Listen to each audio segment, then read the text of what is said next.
Hello friends, ఈరోజు మనం ఎక్సెల్‌లో error handling ఎలా చేయాలో నేర్చుకుందాం.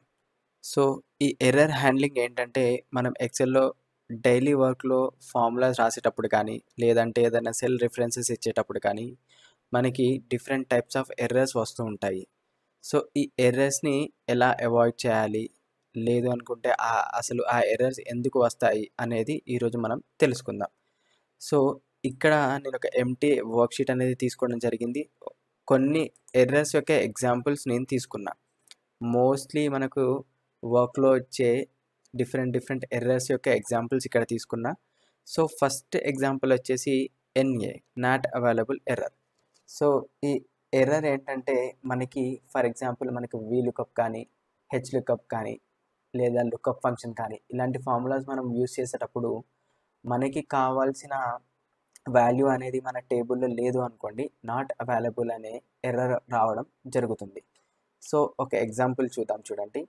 ఈక్వల్స్ టు వీలుకప్ అని చెప్పేసి నేను యాపిల్ అనేది ఈ డేటాలో మనకున్న టేబుల్‌లో సిటీ సేల్స్ అనే డేటాలో చెక్ చేద్దాం అనుకుంటున్నా. నాకు సేల్స్ అనేది కావాలి యాపిల్ అనే దానిది. Okay, comma 2, 0.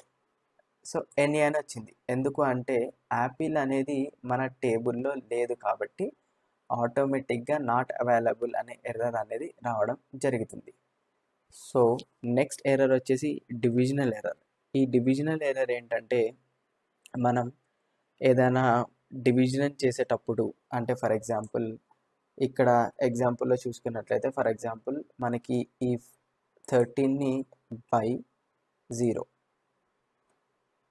So, as per maths ఏంటంటే 13/0 అనేది మనకి డివిజన్ కరెక్ట్‌గా అవ్వదు కాబట్టి ఆటోమేటిక్‌గా డివిజనల్ ఎర్రర్ అనేది రావడం జరుగుతుంది. సో, ఇదే మనకి ఎగ్జాంపుల్ ఫర్ 18/13 అని తీసుకున్నాం అనుకోండి, ఆటోమేటిక్‌గా అది డివిజన్ అవుతుంది కాబట్టి 1.384615 అనే వాల్యూ వచ్చింది. లేదు మనం లాస్ట్ చెప్పినట్టుగా 13.0 ఇలా 13/0 అనేది తీసుకుంటే అది డివిజన్ అవ్వదు కాబట్టి మనకి ఆటోమేటిక్‌గా డివిజనల్ ఎర్రర్ అనేది రావడం జరుగుతుంది. సో, నెక్స్ట్ ఎగ్జాంపుల్ వచ్చేసి నేమ్ ఎర్రర్. సో, ఇది ఎందుకు వస్తుందంటే మనం ఒక ఫార్ములా రాసేటప్పుడు ఒకవేళ మర్చిపోయి మనం ఫార్ములాని రాంగ్‌గా టైప్ చేస్తే ఆటోమేటిక్‌గా మనకి నేమ్ ఎర్రర్ అనేది రావడం జరుగుతుంది. అదెలా అంటే for example equals to some చేద్దాం అనుకుంటున్న కొన్ని వాల్యూస్‌ని. ఈక్వల్స్ టు సమ్ అని టైప్ చేసా. సమ్ అని టోటల్‌గా టైప్ చేయకుండా ఎస్వి అని టైప్ చేసా. కొన్ని వాల్యూస్ సెలెక్ట్ చేసుకొని ఎంటర్ ప్రెస్ చేసా. ఆటోమేటిక్‌గా నేమ్ అనేది ఎర్రర్ అనేది రావడం జరిగింది. ఎందువల్ల అంటే నేను ఇక్కడ సమ్ అనే దాంట్లో టోటల్ స్పెల్లింగ్ అనేది ఎంటర్ చేయలేదు.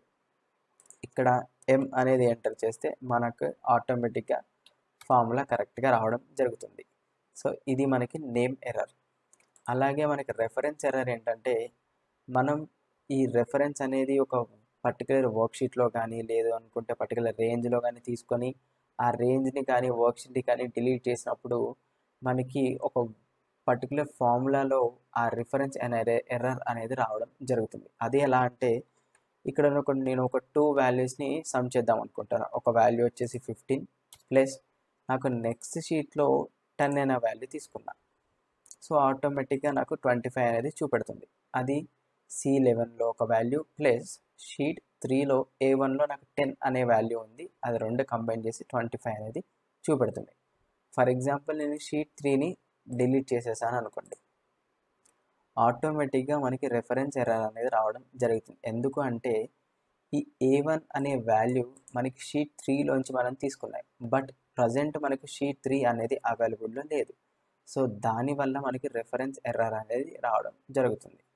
సో, మన నెక్స్ట్ ఎర్రర్ వచ్చేసి వాల్యూ ఎర్రర్. సో, ఈ వాల్యూ ఎర్రర్ ఏంటంటే మీకు ఒక పర్టిక్యులర్ రేంజ్‌లో సమ్ చేద్దాం అనుకుంటున్నారు. లేదు అనుకుంటే వేరేది ఇంకేదన్నా డివిజన్ కానీ, యావరేజ్ కానీ చేద్దాం అనుకుంటున్నారు.